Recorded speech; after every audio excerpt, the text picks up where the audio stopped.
शिक्षा की दुनिया एमपी एजुकेशन आवर में आपका स्वागत है। मैं मनोज प्रजापति आपके साथ। तो जैसा कि हमने पहले इकोनॉमिक्स का ज्ञान कराया था साथियों आप लोगों को, अब हम आपको बताते हैं इकोनॉमिक्स की विभिन्न परिभाषाएं। तो अर्थशास्त्र की क्या क्या परिभाषाएं, किस किस अर्थशास्त्रियों ने कहाँ पर कौन कौन सी परिभाषाएं दी हैं, तो हम उनके बारे में आपको रूबरू कराएंगे। देखिए, सबसे पहले धन से संबंधित परिभाषा। धन से संबंधित परिभाषा में आपको मैंने पहले बता दिया था, जो एडम स्मिथ हैं, जेबी से हैं या बाबर हैं, इनकी परिभाषाएं मैंने पहले आपको बता दी थी, उनसे आपको ज्ञात हो गया था। जैसे कि इन्होंने दिया है, एडम स्मिथ ने अपनी परिभाषा में दिया है कि, और जेबीसी ने अपनी परिभाषा में दिया है, और बाबर ने, इन्होंने जो परिभाषाएं दी हैं तो उसमें धन को प्रमुखता दी है। धन है उसको प्रमुखता दी है, इसलिए इनकी अलग परिभाषा है। जो ये कल्याण से संबंधित परिभाषा है, मार्शल्स, सर्विलियम, डेरिवेज, पेंशन तथा कानून। इन्होंने कल्याण पर जोर देकर कोई परिभाषा को परिभाषित किया है। फिर आती है दुर्लभता से संबंधित परिभाषाएं। दुर्लभता से संबंधित परिभाषाओं में स्ट्रगल, सैमुएल्सन, हेंडरसन, मिल्टन तथा फ्रीडमैन, इन सब ने रॉबिन्स की परिभाषा है उसको हेल्पलेस किया है, मतलब उनकी परिभाषा में समर्थन दिया है। और फिर बाकी आती है विकास से संबंधित परिभाषा। विकास से संबंधित परिभाषा में सैमुएल्सन ने दी और तथा जी सेठ ने भी दी है, तथा अन्य भी परिभाषाएं हैं जो परिभाषाएं दी हैं लोगों ने। तो देखिए, आप लोगों को मैं बता दूं कि इन्होंने जो एडम स्मिथ ने दी थी अपनी परिभाषा के, an inquiry to the nature and causes of wealth of nation, इस प्रकार की परिभाषा थी, जिसका हिंदी में अर्थ होता है अर्थशास्त्र राष्ट्रों के धन के स्वरूप एवं उसके कारणों की खोज।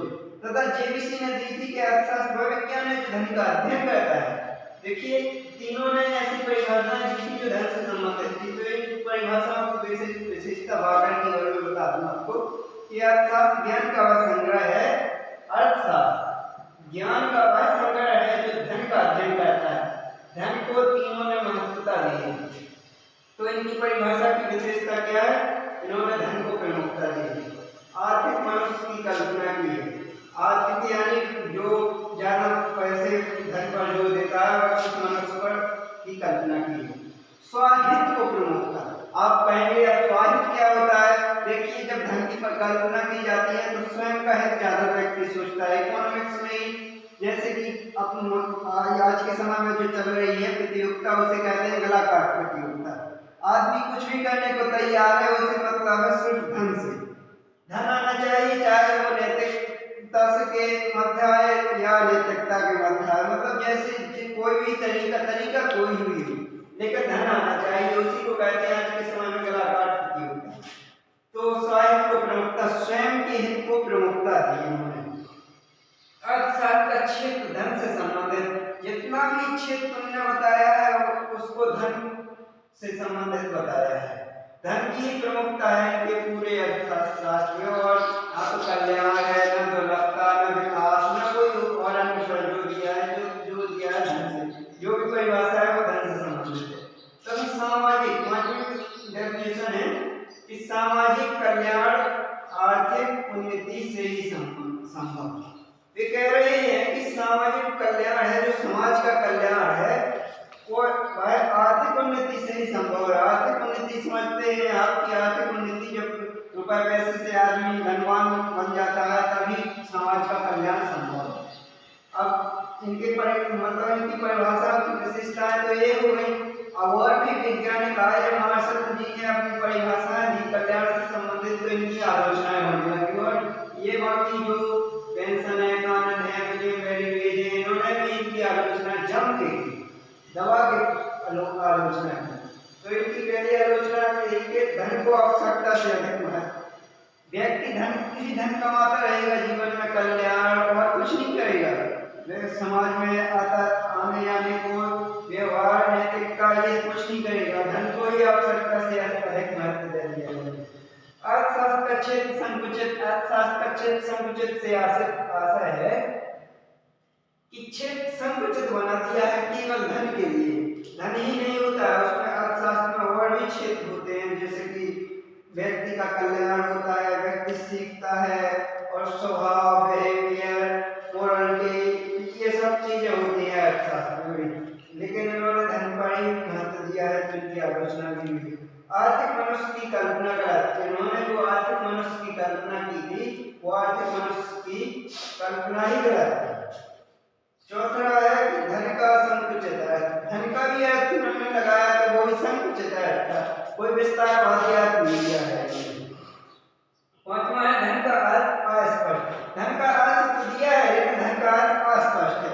आपसे भी एक सवाल है मेरा, देखिए ये सवाल है मेरा आपसे कि धन किसे कहते हैं। हमने आपको बताया था अर्थशास्त्र में पिछले वीडियो में क्या है, वो शास्त्रार्थ का अर्थ होता है धन,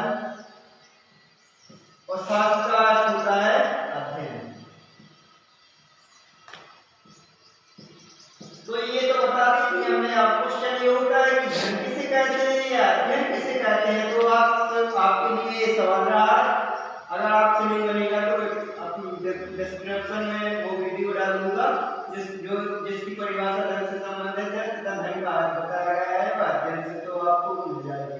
लेकिन पहले कमेंट में आपको बताना है। अब आती है कल्याण से संबंधित परिभाषा। कल्याण से संबंधित परिभाषा, जब मार्शल ने अपनी किताब लिखी तो मार्शल ने अपनी परिभाषा में कल्याण को अधिक महत्व दिया, तो फिर इनकी आलोचना में भी जमकर हुई। आलोचना में फिर मार्शल प्रसिद्ध हो गए। तो फिर प्रसिद्ध होने के बाद उनके बाद सर विलियम बेरीवेज, पेंसन, कानन, इन सब ने भी परिभाषाएं दी। तो देखिए अब मार्शल ने जो किताब लिखी थी प्रिंसिपल ऑफ इकोनॉमिक्स, इसमें उसकी परिभाषा है। अब कानन के अनुसार सर विलियम बेरीवेज क्या कहते हैं कि अर्थशास्त्र उन सामान्य विधियों का अध्ययन है जिसके द्वारा मनुष्य अपनी भौतिक आवश्यकताओं की पूर्ति के लिए सहयोग करते हैं। मतलब अर्थशास्त्र उन सामान्य विधियों, ज्यादा वो नहीं है, सिंपल विधियों का, सिंपल मेथड का स्टडी करता है जिनके द्वारा मनुष्य अपनी भौतिक आवश्यकताओं, भौतिक यानी कि ये जो वगैरह वगैरह की चीजें हैं जो मनुष्य को काम में रोज आती हैं, उनको भौतिक वस्तुएं कहते हैं, रोज काम में आने वाली वस्तुएं। तो उन भौतिक वस्तुओं की आवश्यकता की पूर्ति के लिए सहयोग करते हैं, उसको अर्थशास्त्र कहते हैं। अब आते हैं पेंशन। पेंशन कहते हैं कि अर्थशास्त्र भौतिक कल्याण का विज्ञान है। भौतिक कल्याण का विज्ञान है, कल्याण ही है, भौतिक होना चाहिए, वही विज्ञान है।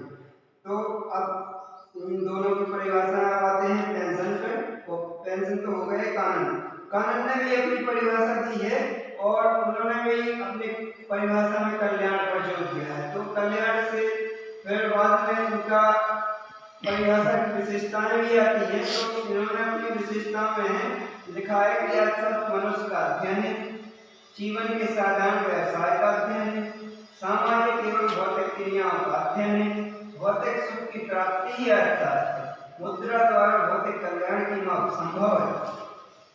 अब समझते हैं कि अर्थशास्त्र मनुष्य का अध्ययन है। अब देखिए अर्थशास्त्र मनुष्य का अध्ययन हो सकता है, हम तो नहीं मानते कदापि नहीं कि मनुष्य का अध्ययन हो सकता है।